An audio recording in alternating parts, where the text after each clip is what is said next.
fans are getting screwed. You're paying more money for less quality at ESPN. These are billion-dollar corporations arguing about our money. These people have made a livelihood off of fans, and they want you to pay more. Does that make sense? And we've been told this was coming for a long time.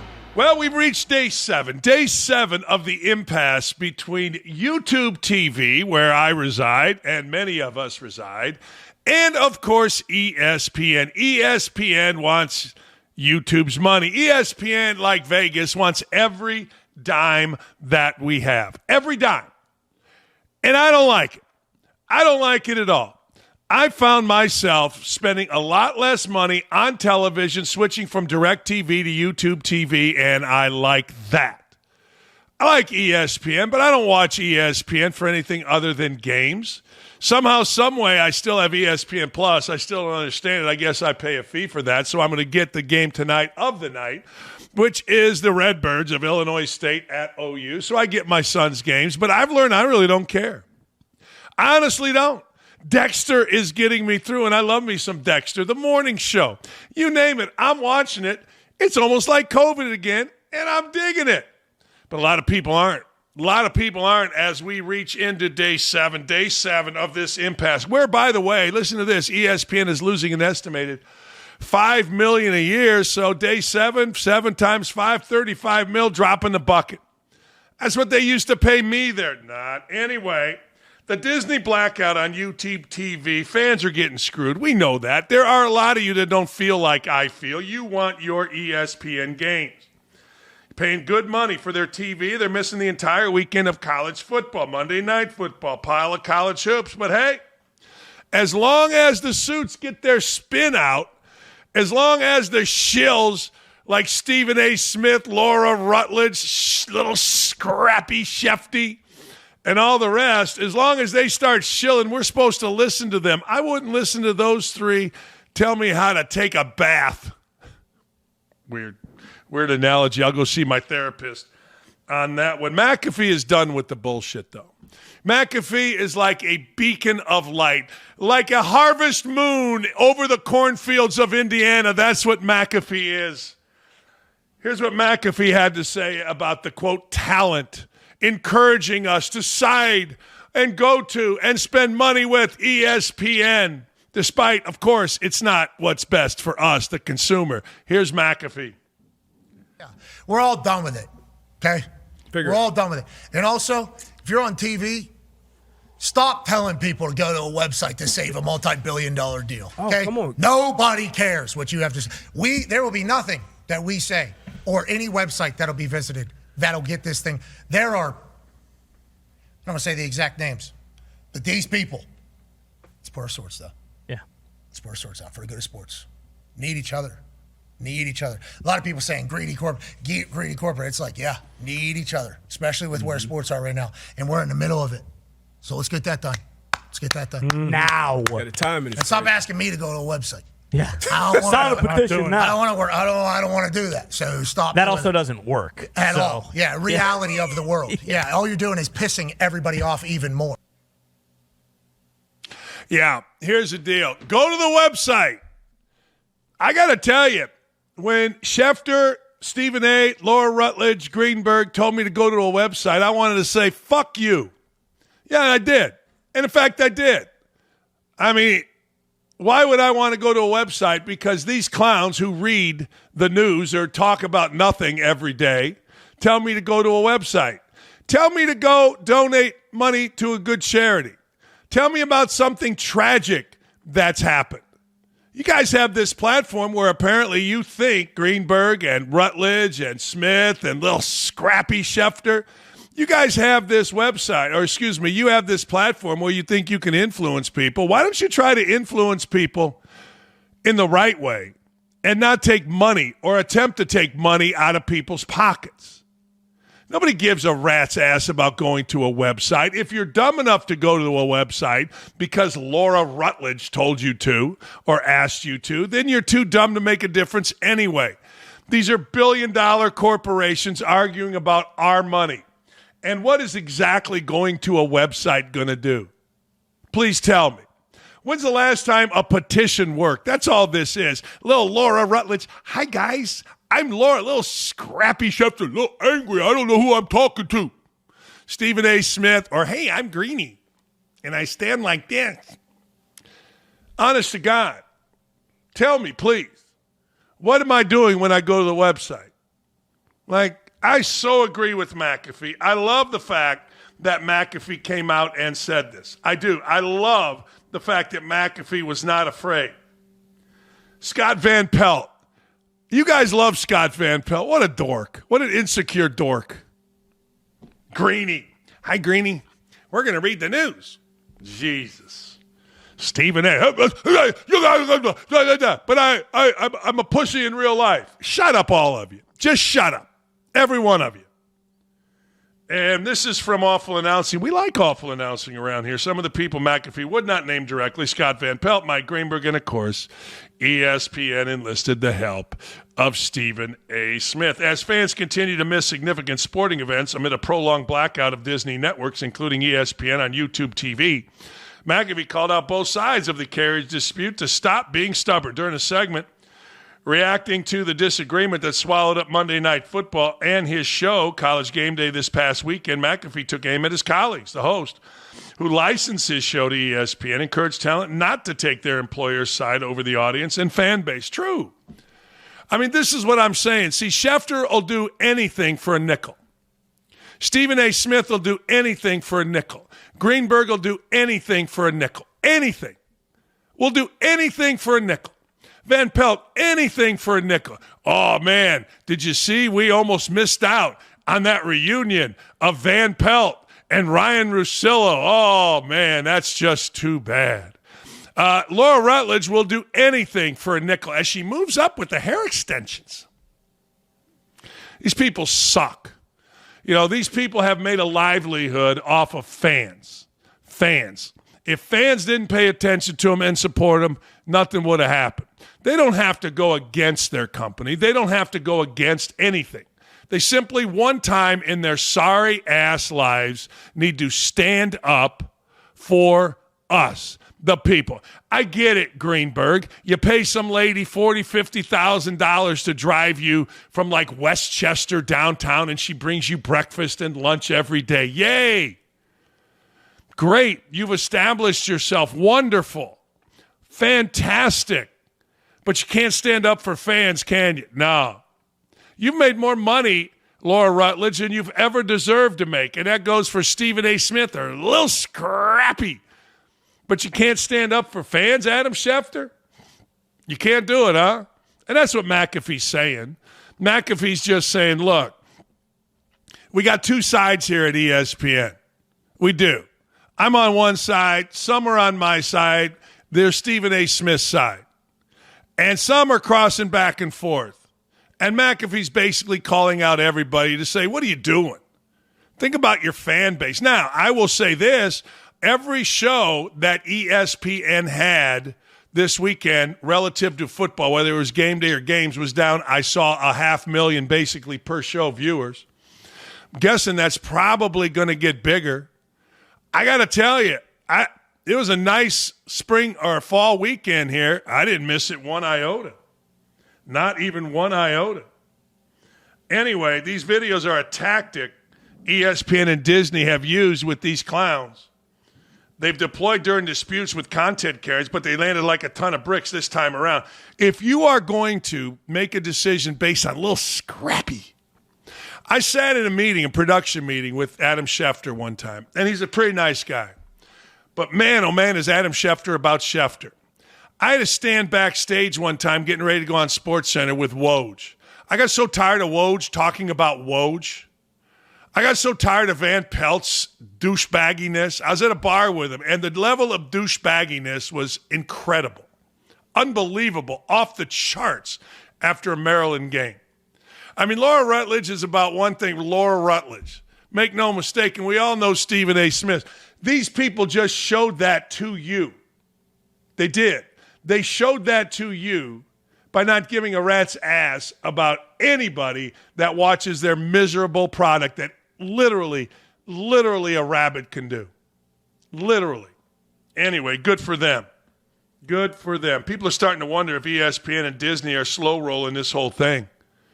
They're losing $5 million a day. I don't know. You launch a new app, you brag about millions of signups, and suddenly you're in a standoff that just happens to push everywhere towards the streaming service. It's probably good business. That'd be the first time for Jimmy Pitaro. I'm still pissed at ESPN. I was thinking about this when I was going over today's script. Remember when ESPN made Dan Orlovsky, that coward, take down Protect Our Girls back when that boxer was beating the crap out of everybody?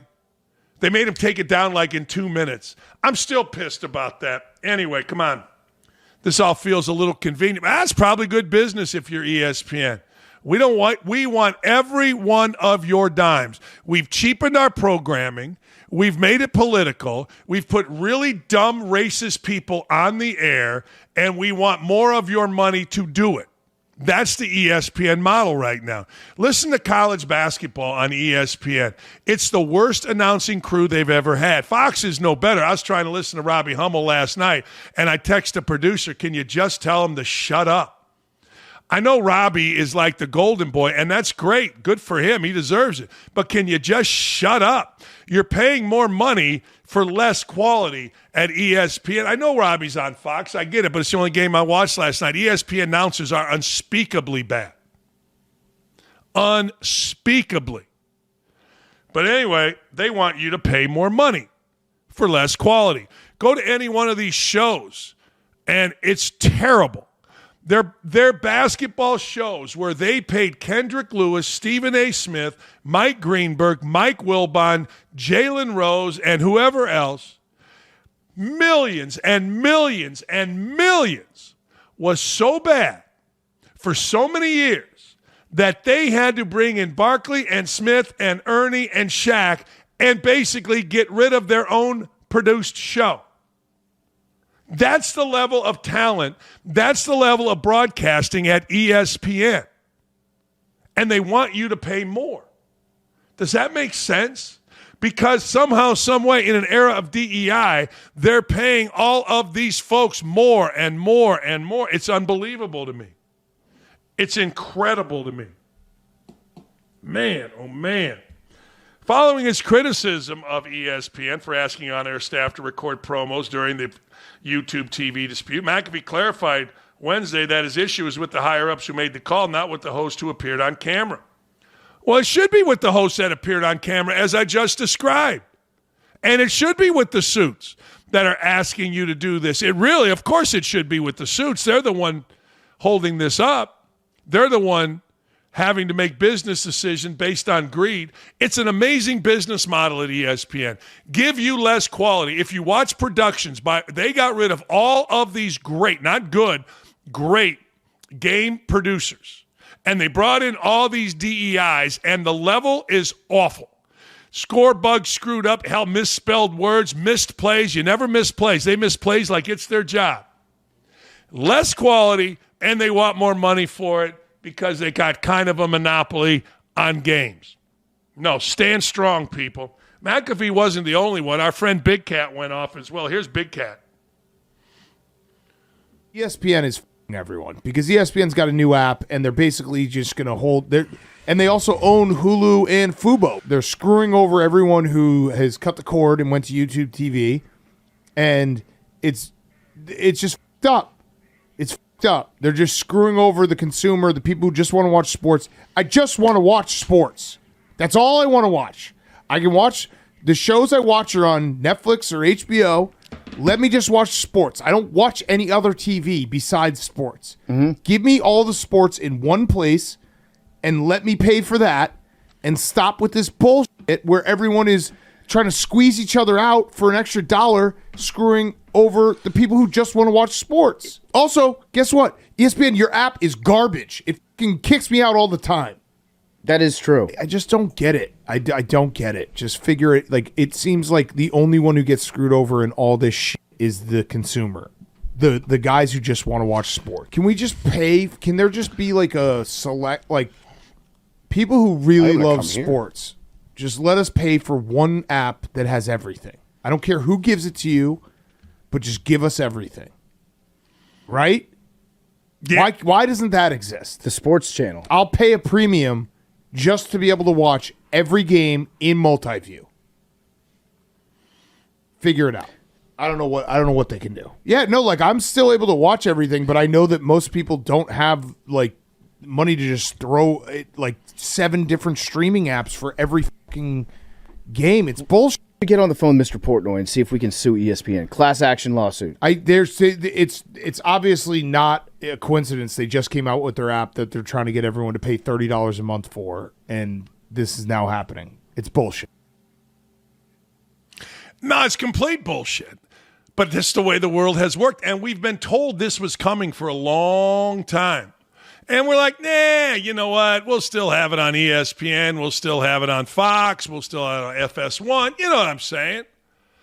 Apparently not. I'm with Big Cat. I'm always with Big Cat. When Big Cat says anything, I'm with him. But I got to tell you, that ain't happening what he described. It was sort of happening, if you think about it, until Fox decided to get into the live broadcast game and did it very well, stealing the Big Ten from ESPN. But that ain't happening. And it's very unfortunate. But I got to tell you, this is no coincidence. They want every dime. It's no different than Vegas. Vegas wants every dime you have. ESPN wants every dime you have. And the bitch of it is, they're giving you less and less for more and more money. Speaking of ESPN, deal came down today. ESPN announced a deal with DraftKings after the failure that was ESPN Bet that was made public. Davey, I want you to chime in here. It was a 10-year billion-dollar or multi-billion-dollar deal ESPN had with Penn. That went away. Penn was a company originally, I believe, started by Barstool. Barstool sold it back for $1. I don't even know. Why did ESPN's betting app, why did ESPN Bet fail, Davey? Yeah, Dan. So first off, Penn Entertainment started Barstool Sportsbook. That was the company that partnered there with the Chervin Group. But then after they left there, they started ESPN Bet thinking they would get a big portion of the market share. They wanted to get, I believe it was 20% of the market share. So like whenever you're talking about gambling, 20% of people are using ESPN Bet. They capped out at around 3%, and they just realized it was a failure, and so they went ahead and cut bait. You can see it on your screen. It was a 10-year deal worth $2 billion. They signed that back in 2023, and it's going to end December 1st. So massive failure for ESPN and Penn trying to get their betting service up and running. Well, why did it not make it? Why didn't it make it? People just weren't. I mean, ESPN's got shows. ESPN has show every day. ESPN is the biggest. You know why? Why? Because they got in the game late, right? They got in the game late. You look at DraftKings and FanDuel. Those two companies have a huge portion of the market share whenever it comes to sports gambling. And so it was just something ESPN could not compete with. And a lot of people, Dan, you talk about users, they just get comfortable with something, and they're not exactly looking to find something else whenever it's working well. And FanDuel, DraftKings, they're both doing great. And then you mentioned the deal as soon as it was announced that Penn and ESPN Bet were no longer a thing. DraftKings and ESPN had signed a deal to where that's whenever you're watching ESPN programming now, they're always just going to be pushing stuff as far as like, oh, you can go bet here on DraftKings.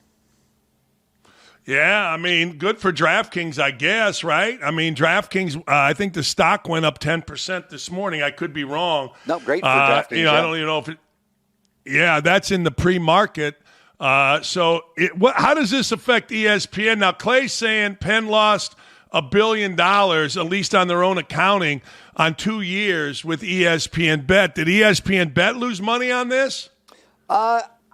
I don't know the exact finances behind it. I mean, it's just a bad look because it's just simply a failure for both those companies as far as ESPN and Penn. They tried to make it happen, and it just didn't. And I mean, there's a ton of money they threw into it that now, since it's going away, you can just tell it's like that's money down the drain. I know ESPN was constantly having their talent do commercials for ESPN Bet. I'm sure you remember what was like a Stevens A-list type thing, and they had the Greenberg commercial.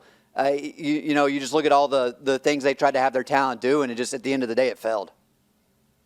Yeah, it's fascinating stuff. You would think that they would be able to take off, but more importantly, you would have thought, my opinion anyway, as big as ESPN, and it is sports betting is involved in the sporting world, you'd have thought that ESPN would have been at the forefront of this, out in front, as opposed to dragging ass behind and losing billions. Hey, I hope you're enjoying the show, and if you are, last night we had a great chat.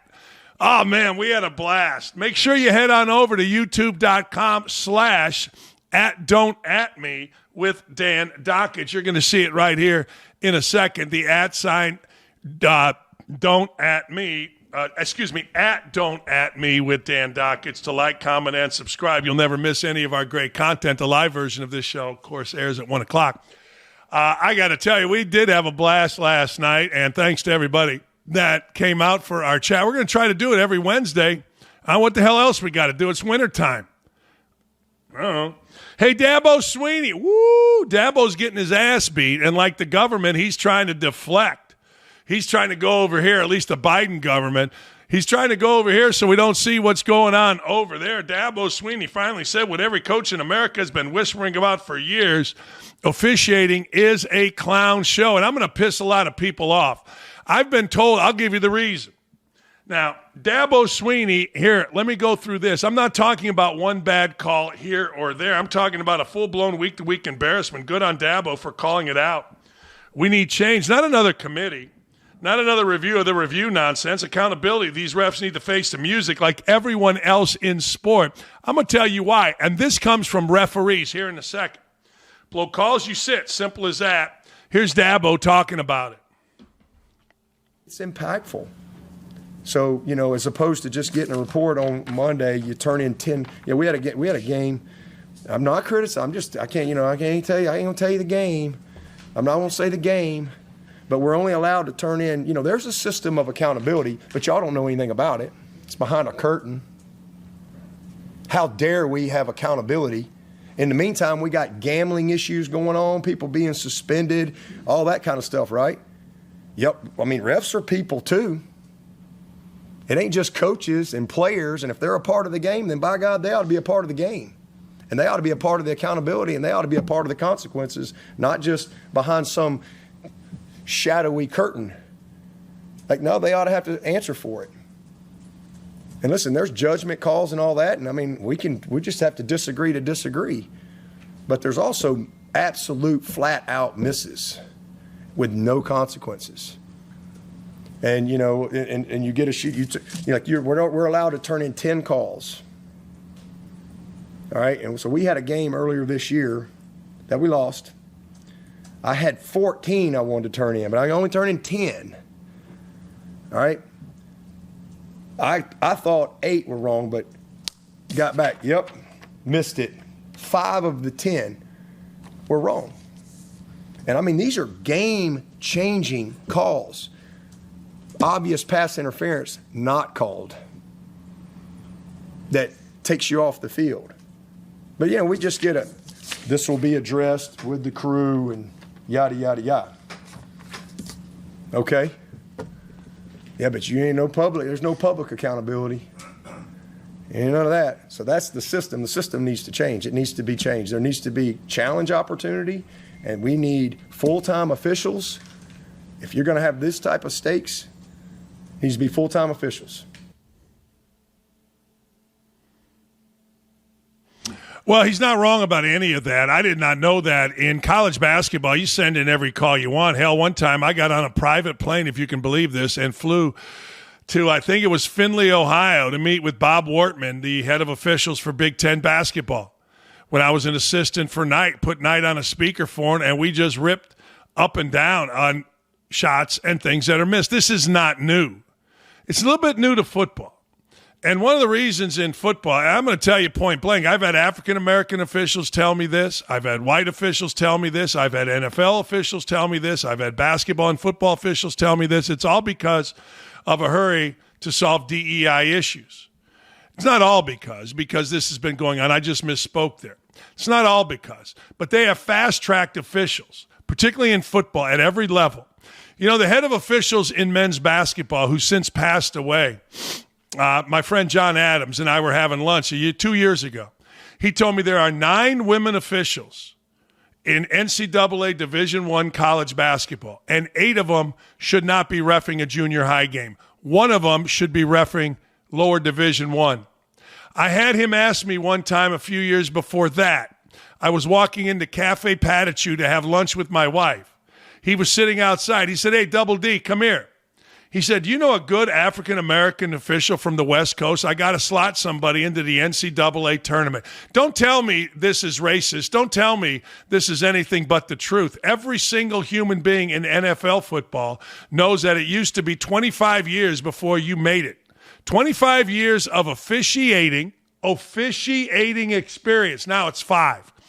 And the guys and the girls that come in actually make fun of, and this is the same thing that's happening in college, they make fun of older officials like, you must have sucked.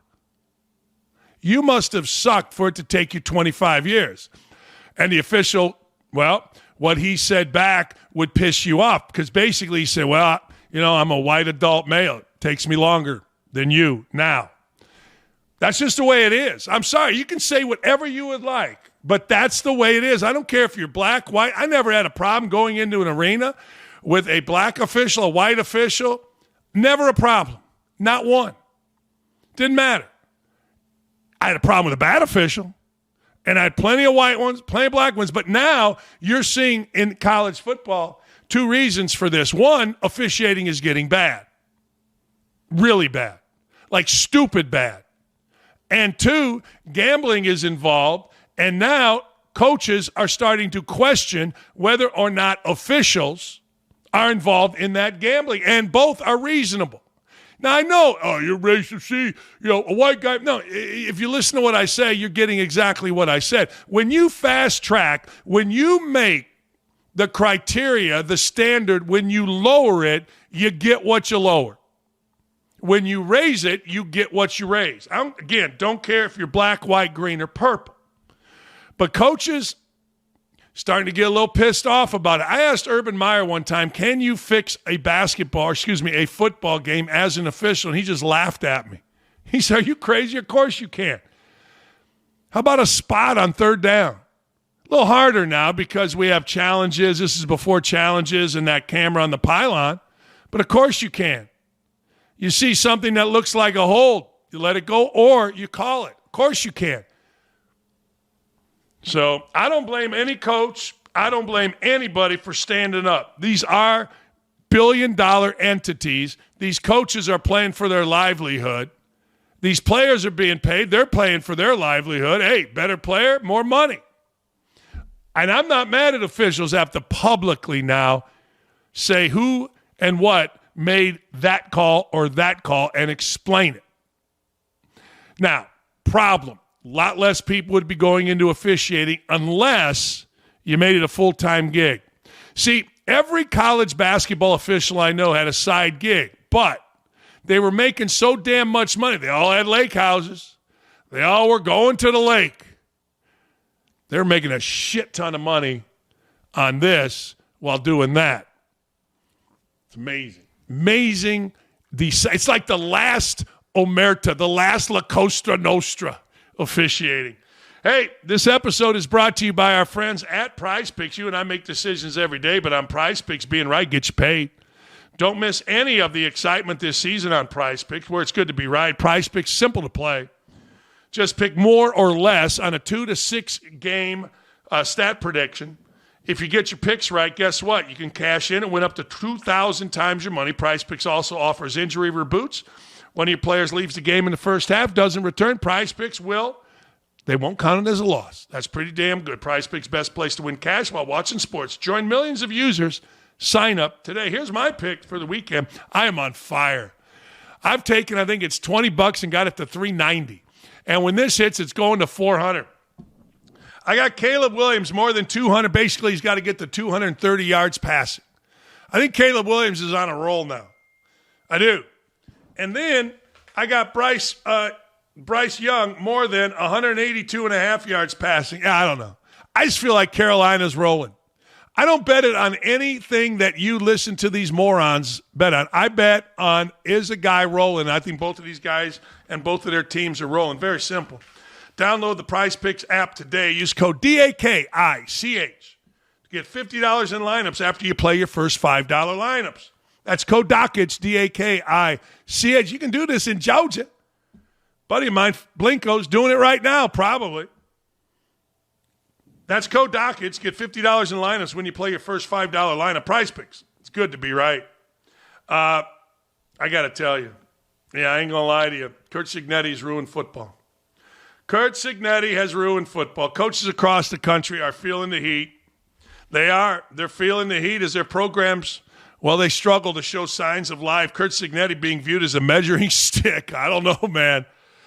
For coaches taking over programs on down times, given his incredibly quick turnaround job at Indiana. Boston College and Bill O'Brien, man, he's 1-8. There was a time when Bill O'Brien was the hottest coach in America, leaving Penn State and going to basically run everything with the Texans. Now he's 1-8 at a program that nobody cares about. He's beginning to feel the heat at Boston College, and he snapped on a reporter who asked what his message to fans who are displeased with how the season is turning out. There you go. Let's hear it.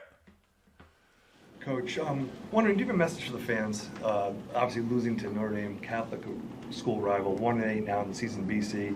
I've heard from a lot of fans. They're just really I'm really glad. You know, I'm glad you're down. I'm not down. Nobody's down. We're fighting. We're competing. You know, it's the second year of this program, Mike. You always come in here with these down questions. Like, you show up like once a month or something like that. You come in here with these down questions. I'm not down. I don't know what year you graduated from BC, but this is a program that we're building. Okay. Nobody here's down. We're positive. We're going to show up and play our asses off against SMU. You can go out there in your dark, clouded world or whatever it is and do what you want to do. We're not down. The sun is up, and we're fighting. That's my message to the fans. What's up, Trevor? How you doing? SMU leads. Yeah, Coach. The sun is up and we're fighting. Yeah. I'm fired up. Go BC. Beat Notre Dame. Shot clock violation, our favorite Friday, Monday, Tuesday, Wednesday, Thursday segment because we like these two guys. I don't know who's on the left and on the right, but I know with the hat backwards is Danny Z. The other in the black shirt is America's radio host, afternoons, WIBC 93.1 in Indy. The great Jason Ellenhammer. Rules are simple. 30 seconds on the clock. We get a topic. They debate. Then they debate each other. And we got 4 topics. If it's a tie, I decide who wins. If it's a tie, we go to number 5. We always go to number 5 because I like hanging with these guys. What can I tell you? I flipped the coin. Hammer, you are first. How much longer will the Disney YouTube carriage dispute last? And with sports fans being the real loser, who should shoulder the blame for a resolution not taking place? Listen, I'm going to quote the great philosopher Danny Z when I say if you're looking for blame, both, with a hard L, both parties are to blame here. This could have easily been worked out in the offseason, but neither one of these entities give a blue rat's ass about the consumer. And you know who else should take some shrapnel in this? Roger Goodell, the commissioner of the NFL. You're Mr. Let's grow the brand. Let's do it international. Let's play games overseas. Let's have an all-Spanish halftime show. Meanwhile, a big portion of your American fan base can't watch your season. How about a little less international man of mystery and a little more making sure your American base can see what the hell's going on here? It's a lot of blame to go around. Danny Z.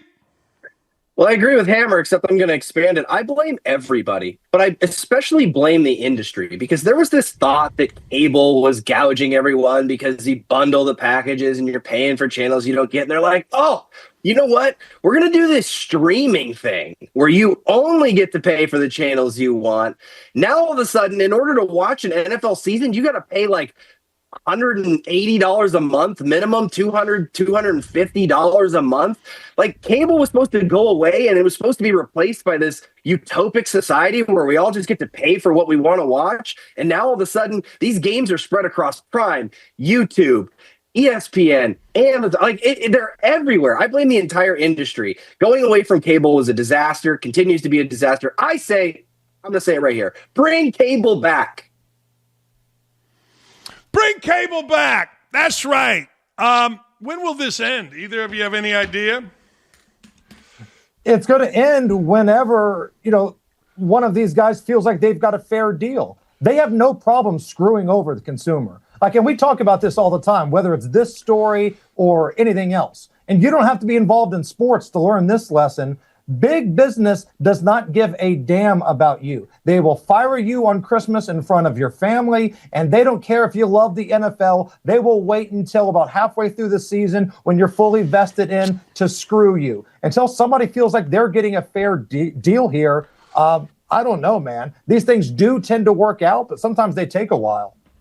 I think it ends before guys, this either weekend. one of you guys miss? I have YouTube. Do you guys have YouTube? Either one of you have this? And are you missing it? I'm like Danny Z. I'm cable. We're making cable great again. I'm going to start making the hats. Yeah. I was once a cord cutter, but then between all the streaming apps and all the crap that I have to subscribe for, I broke down the math. It was almost cheaper for me to go back to cable. So factoring in my internet and everything, juice me back up, baby. I'm team cable. Yeah. All right. I'm being affected by it, and I don't care. Honest to God, I honestly don't. Maybe I'm just not a good fan. I don't know. But IU football is on Fox. It's been nice days. I'm going to Arizona. I care less what I don't have to listen to any of this, and I like it. Kirk Herbstreit, Danny Z, flatly rejected the notion that ESPN is biased towards the SEC, calling it bullshit. Does ESPN actually favor the SEC, or is this simply more, you know what, you're covering the league, you've got a contract with the league, it's natural to think they're biased? Is there anything here? I like Kirk Herbstreit. I don't like his dog. I wish he would stop trotting the dog out. And if he said the bullshit line while the dog was there, then I automatically disagree, because anything he says while the dog's in his lap, I disagree with. I like Kirk. I don't think he's biased towards the SEC, but of course ESPN is biased towards the SEC because they're in bed with the SEC. They have a freaking network called the SEC Network. It behooves ESPN to have SEC teams make the college football playoff and be more prominent, because it makes their games more valuable, like the one coming up, which is why I think the YouTube ESPN dispute will end before this weekend, because you got LSU Alabama, and you piss off those Southern folks and you don't give them LSU Alabama, you got a big problem. And then you got Packers and Eagles on Monday Night Football. I think it gets done because this is an important weekend for ESPN, college football, and the NFL. And yes, the ESPN is biased, because how could they not be? They lost 500,000 viewers, according to Nielsen, whoever does the ratings, per basically event, meaning now a lot of it, of course, Hammer, is matchups. I get that. But game day lost 500,000 viewers. The time slots lost 500,000 viewers. Go ahead. I just wanted to throw that in. First of all, I would listen to a full show of Danny Z just shitting on Herbstreit's dog. Like, I don't know why, but I'm entertained. Me too. Anytime he rips on Herbstreit's dog. I think it's fantastic. Look, without sounding like Mr. Fox Business Channel or Mr. CNBC here, ESPN is a business, right? And the business is bigger fan bases are in the SEC than you're going to find with Indiana football. So if your business model is to get as many eyeballs to your product as possible, yeah, they're probably going to talk about Alabama. They're probably going to talk about Georgia and Texas more so than Indiana or Oregon. Bigger fan bases mean more people are trying to watch your channel, then you can sell ads for more money. Yeah, I agree. Look, I don't know that Herbstreit has a bias during games. In fact, I would say he doesn't. But the suits in Building 4, I don't know, man. I mean, I think they would want Georgia to be in contention as opposed to dropping out of contention by losing to Florida. I mean, Dan, it just look makes at college basketball. sense. It's near and dear to your heart, college basketball, right? As long as we continue to have college sports ruled by these polls where they can put that little number next to a team, which makes a game look better for TV, they're going to continue. Like North Carolina was ranked going in. North Carolina is terrible, but you throw that little 25 next to their name, so their game against Kansas tomorrow means something. Look at the AP top 25 poll. I did a whole breakdown of how the analytics said this poll is absolute garbage. Like, it's garbage. There's teams that no one cares about that should be ranked higher, and there's teams that people have heard of that are ranked where they shouldn't be ranked. So it's all based around now, and ESPN just happens to have a specific bias because, again, their games, they have all the SEC games. And in college sports, the fan bases basically make the rules because that's where you get your money. In the past, look at some of these bowl games. Teams that have better traveling fan bases usually got the benefit of the doubt, even against other teams that might be a little bit better. I'm with you on all this. I'm totally, completely with you on all this. Let me ask you a specific, Danny. In the college basketball poll that you looked at, who's the number one team in the country? Do you remember? Houston. Where's Purdue? Do you remember? I don't remember. I did an entire breakdown of it. I'd have to bring it up, but I did an entire breakdown of analytics versus the AP. Yeah. Reason I'm asking is because I think Purdue's really good. But when you go through their roster, they've got two guys that have played meaningful minutes. And when I say meaningful, I mean you getting the ball in crunch time. Kaufman, Wren, and Smith. They started a freshman the other night, Cox and some other guy. I looked at it, I'm like, wait a second here. How the hell is this the number one team in the country? But I get it. You know, they got a lot, you know, they got some guys back, Lawyer. I got it. Purdue is 3. 3? All right. That's fascinating. I'm with you on that. I'm totally with you on these. You know, the football preseason polls, you can't do a preseason poll because you don't know who's on people's teams. And to think there's not bias is just absolutely stupid. I think I'm back to Hammer. I don't know. Let's go to Hammer. Deion Sanders says he's going to act as an umbrella. The father in Deion Sanders says, I must act as an umbrella. We're getting our ass kicked, and I don't want the players. I don't want the players available to the media. The question, why Sanders doing this? Is he protecting his players, protecting his image, doesn't want anything leaking out? Why is he doing this?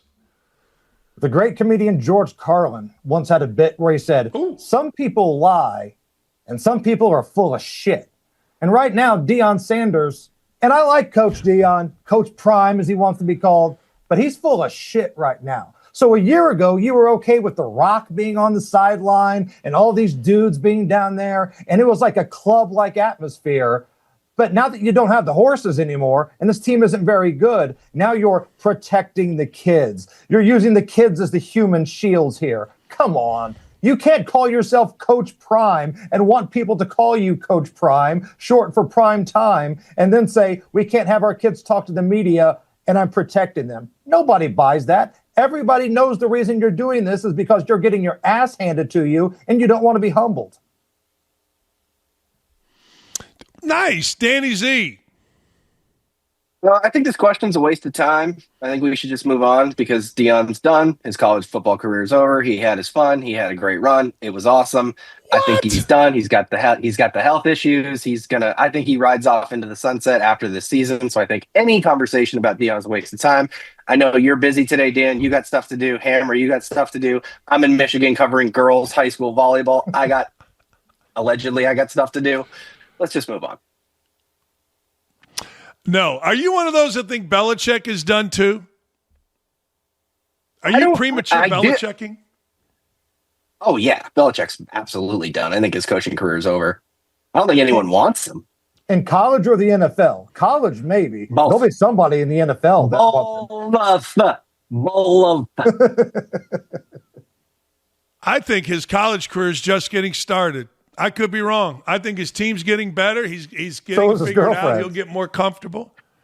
Yeah, I mean, everybody points to that, but I'm just, Hammer, I've told you this before. Coach Knight made his freaking dumbass wife our strength and conditioning coach. She was our strength and conditioning coach at Indiana University, and the players came to me and said, Coach, did we sign up for this lady being our conditioning? Women have been around. Katie's wife would bring what's that? Was she any good? No. She was an Iowa or Texas 3-on-3 women's coach. Like, players were like, what are we doing? So this is women why have this is always the best been around. Katie's wife, Krzyzewski's wife was awful. They're horrible. Wives are horrible. You guys do yoga? Always have, at least in college basketball. Huh? Do you guys do yoga? No. I think her version, I think they were touching their toes and doing calisthenics like they did in 7th grade gym class. It was good. When you sum up this segment online, Coach, post the headline. I want somebody to post the headline. We ripped on Herb Street's dog. We ripped on Bob Knight's wife. And we said Deion Sanders was full of shit. That's the way this last 5 minutes has gone in this program, and I'm here for it. I did not rip on Herb Street's dog. I like Herbie. I'll go that route. Trade deadline, Danny Z. Trade deadline has come and gone, and yet you're being denied credentials to Michigan girls volleyball games in high school, huh? Big moves, contenders adding final pieces, struggling teams cashing. The dust is settled. Who's the biggest winner? Go ahead and say the Colts getting Sauce Gardner. You can say it. Who's the biggest winner and loser in this trade deadline? I'll give it to the Colts by default because I don't really think there were any winners. Honestly, I don't think anybody got that much better. I do respect, and as I went on Hammer's radio show, and thank you so much for being gracious and inviting me yesterday and explained. Did anyone think at any point in Daniel Jones' career at GM would be like, you know what, we got to go all in because we got Danny Dimes and we got a shot to win the Super Bowl and we got to go all in mid-season? I love that the Colts have the confidence that they can make a trade and trade 2 first-round picks to get a cornerback and think that that's going to give them a chance to make a run to the Super Bowl. I love the confidence. I think most teams were losers. I know everyone's fawning all over them. I think the Jets are losers here. I mean, they get these first-round draft picks, but it's like you're hoping your first-round draft pick turns into Quinnen Williams. You're hoping your first-round draft pick turns into Sauce Gardner. They already had that, and they gave it away, and now they're just going to take another shot and hope to get somebody good.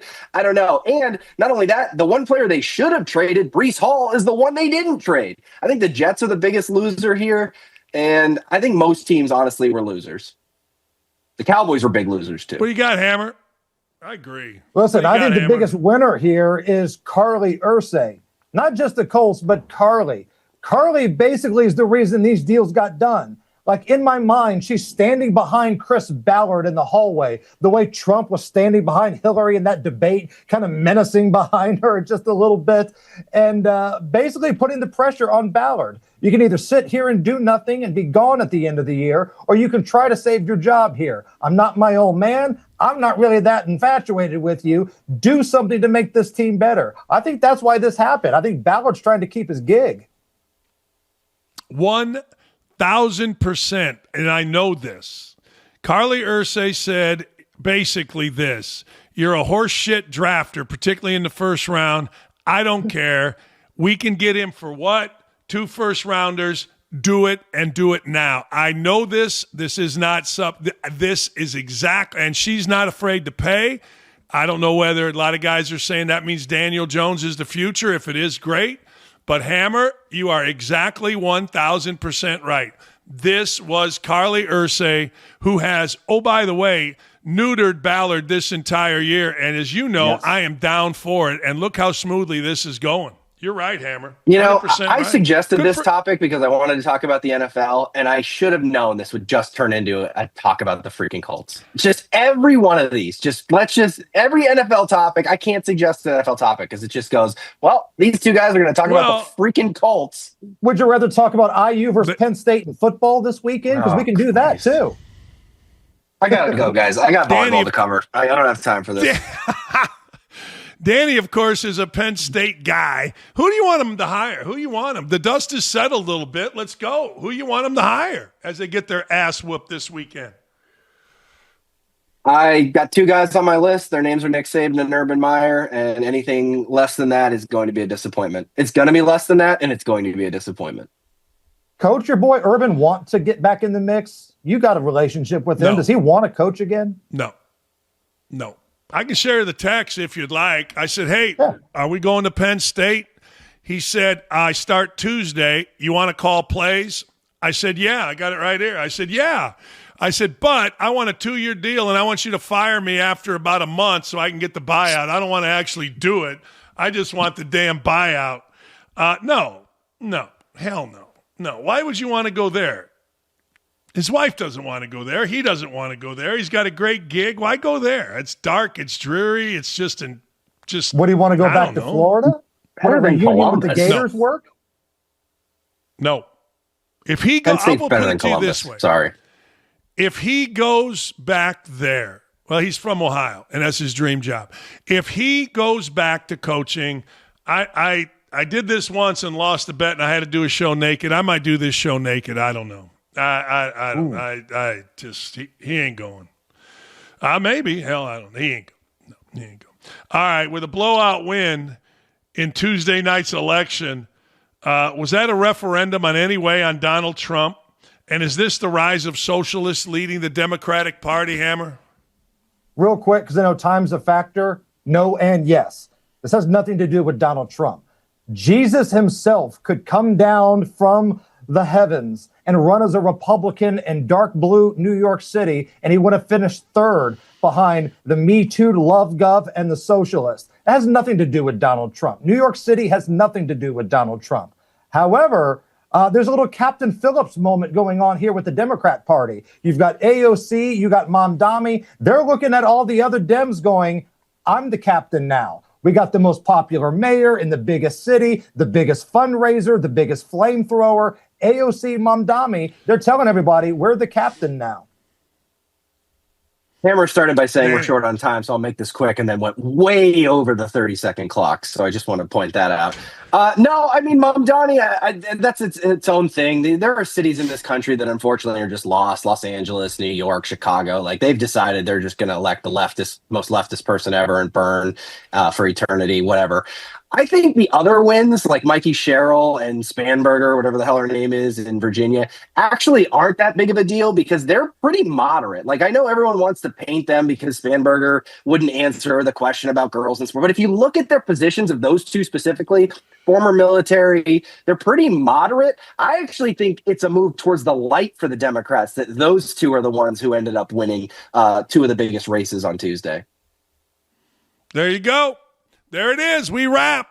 Another edition of Shot Clock Violation. The most patriot of all awards is being given tonight, Thursday night.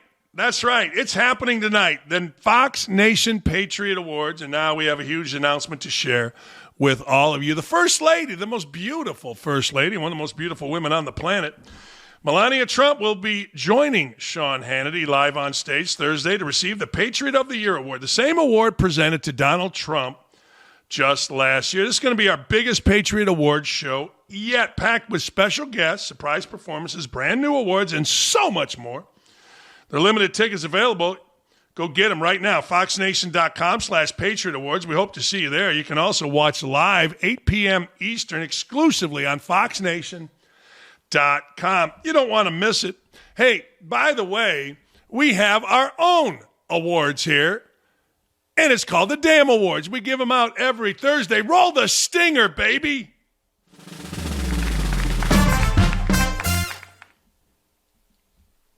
Hey, I got to tell you, the World Series was absolutely spectacular, and you could have given a number of people the Most Valuable Player award, but I got to tell you, the studs of the week. Yoshinobu Yamamoto, the pitcher, the stud pitcher, maybe the best pitcher on the planet, certainly the best pitcher on this planet for this particular time in the World Series.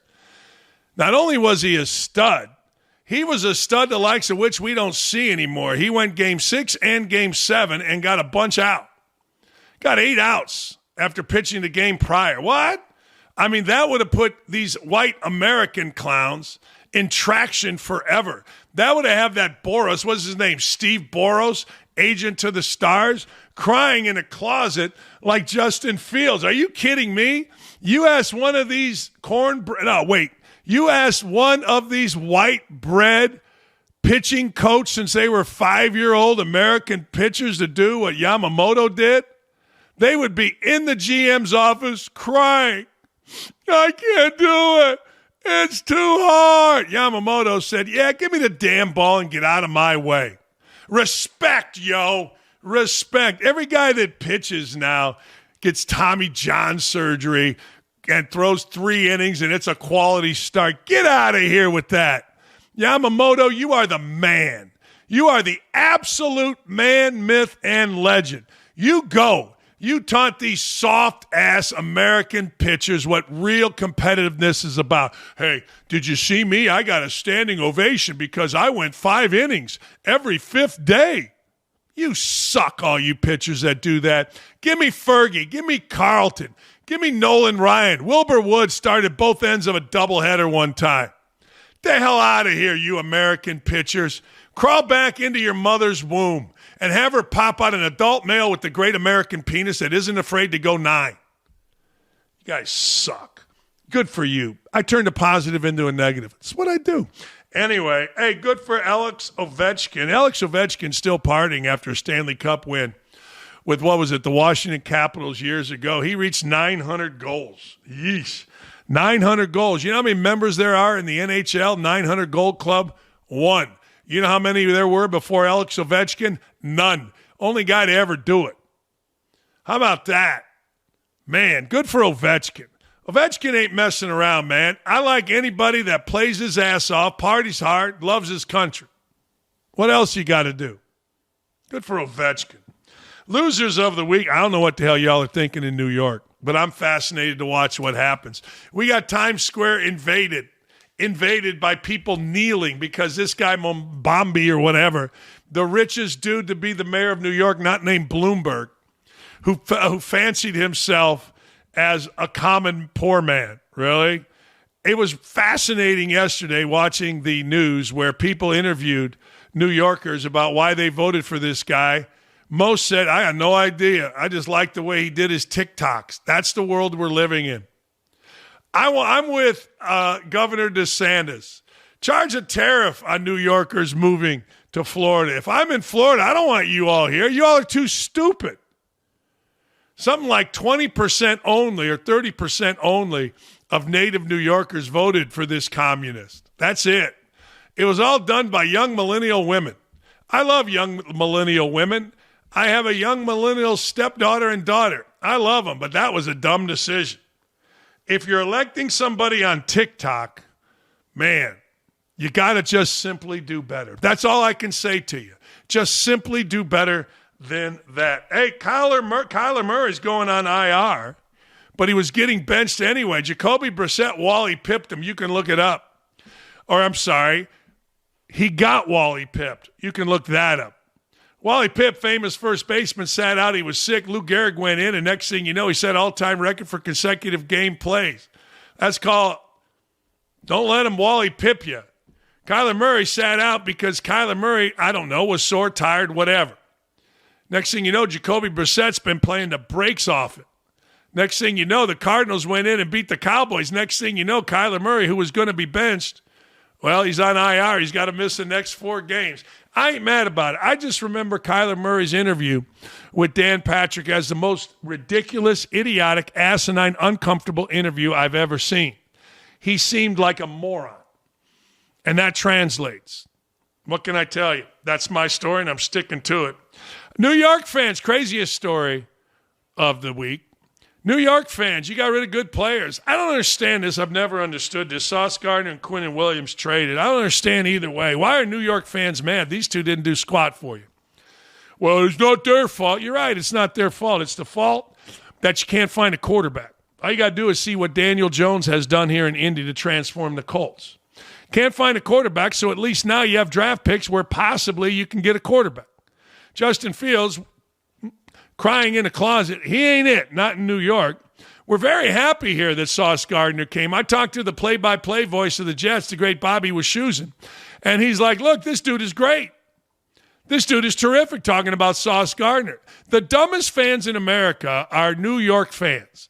Every year they wear their jersey, they go to the draft and act stupid. They think they're something they're not. I don't know what to tell you. Your team stinks. You don't have a quarterback. At least now you have draft choices to go try and get a real quarterback. I don't know what else to tell you except thank you. I don't care about draft choices for Sauce Gardner. Our guy, Chris Ballard, is the worst drafting first-round draft picker in the history of football. Yes, he got Tyler Warren, but I could have picked Tyler Warren. He traded a first-rounder for Carson Wentz. How'd that work out? Malik Hooker. How'd that work out? Let me just explain to you. Nobody that I'm going to mention to you has worked out as a first-round pick for Indianapolis in terms of winning. 0, and I mean this sincerely, 0 division titles in 9 years. 0 home playoff games in 9 years. A losing record in 9 years. 1 playoff win in 9 years. No, we don't need our GM with draft picks. We need Carly Ursay Gordon, the person running the crew, running the Colts, to tell him, I don't care about your drafting. Go get us players, which is exactly what happened according to my sources. And Ballard had to give up his beloved picks. Good. Now we got a chance. Hey, Jerry Jones. Jerry Jones is apparently like a 10-year-old playing Madden, moving this guy there, that guy there, blah, blah, blah, blah, blah. Here's what I would say in a positive way for Jerry Jones. What he was doing wasn't working. And at least he didn't pack it in. That loss to Jacoby Brissett at home, should have been the final straw for everybody. Look, you're the Cowboys. You don't lose to a bad Cardinal team, a casa, when your quarterback, in this case Dak Prescott, is healthy. You just don't, and you got smacked around. So whatever was going on with the Cowboys, it wasn't working. So what the hell? Play a little Madden. See what happens. I ain't mad at you. Best story, college basketball's back. College basketball's back, and I got to watch the Hoosiers last night play without a bunch of punks. For years and years and years, we've had to listen to the about the Miller Kops, the Trace Jackson Davises, the Xavier Johnsons, the Luke Goodies, the Anthony Leals, and all these little pussies that infiltrated my team. We had to see TikToks being made, very effeminate TikToks being made. I don't care if your team TikToks, but Indiana basketball was built on toughness and overcoming, not TikToks. I don't give a damn if Florida did it, Tennessee did. Who cares? Doesn't matter. Not Indiana. Last night, I watched Indiana without the aforementioned dumbasses, and it was sweet. Not a chance in hell Purdue is the number one team in the country. No shot. But I made them 28-2 last night, or yesterday, when I went through them game by game. I don't think that's going to happen. And there's no chance they will be the number one team. Hey, coming up tomorrow at 2 o'clock, we're going to drop an exclusive interview that I did with Rick Pitino. Remember, Rick Pitino had Chauncey Billups. He had Terry Rozier as coaches. Can't wait to talk to the coach and talk to him about his journey from Louisville to Greece, back to Iona, now to St. John's, where some feel that he should be the favorite to win a national championship in college hoops.